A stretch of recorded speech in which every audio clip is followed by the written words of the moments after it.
Маша адразу пасля школы паступіла ў еўрапейскі гуманітарны універсітэт. Тут яна ўпершыню сутыкнулася з сістэмай дыстанцыйнага навучання, узаемадзеяння педагога і студэнта пры дапамозе інтэрнэту. З новай формай навучання цяжкасцяў не ўзнікла. Адзінае, трэба кантраляваць час, каб паспець усё здаць у тэрміны. І гэта дысцыплінуе. Маша хутка адаптавалася да дыстанцыйнай сістэмы навучання. Мне не обязательно сидеть в универе каждый день для того, чтобы найти и выучить что-то новое. Я могу это делать в поезде, когда еду домой, там, не знаю, в кафе, где угодно. Найти ту обстановку, атмосферу, которая мне приятна, которая мне поможет сконцентрироваться и работать. Moodle набыў папулярнасць пасля таго, як стаў адной з галоўнай часткі навучальнага працэса Open University. Студэнты размяшчаюць там свае выкананыя заданні, шукаюць патрэбную літаратуру, чытаюць навіны і аб'явы універсітэта. Раней у Еўропе навучэнцы па пошце перапісваліся з педагогамі. Сёння дыстанцыйнае навучанне распаўсюдзілася. Любы жадаючы, нават з фізічнымі абмежаваннямі, можа атрымаць адукацыю. Еўрапейскі гуманітарны універсітэт быў зачынены ў Беларусі па палітычных прычынах у 2004 годзе. Таму была створана дыстанцыйная сістэма ЕГУ.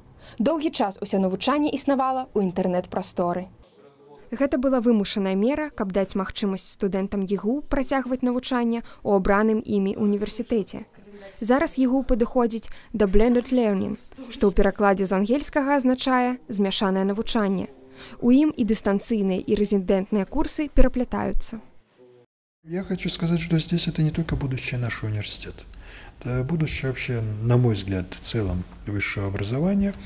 Учитывая еще специфику нашего университета, но она будет меняться, то, что мы выполняем еще некую миссию сохранения современного высшего образования для нашей страны. И, конечно, мы пока можем работать с большой частью белорусской молодежи дистанционно. Па словах Рыгора Мінянкова, ЕГУ будзе фарміравацца як сеткавы універсітэт, дзе прысутнічаюць і дыстанцыйныя, і рэзідэнтныя формы. Масавае навучанне будзе змяшанае.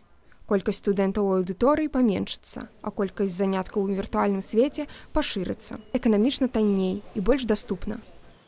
Мы спыталі студэнтаў ЕГУ аб іх стаўленні да поўнага перахода на дыстанцыйнае навучанне.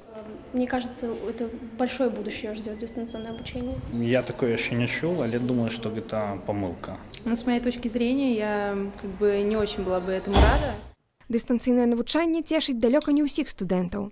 Кантакт з воку на вока важней зносін з маніторам кампутара. Але гэтага не скажа чалавек з фізічнымі абмежаваннямі.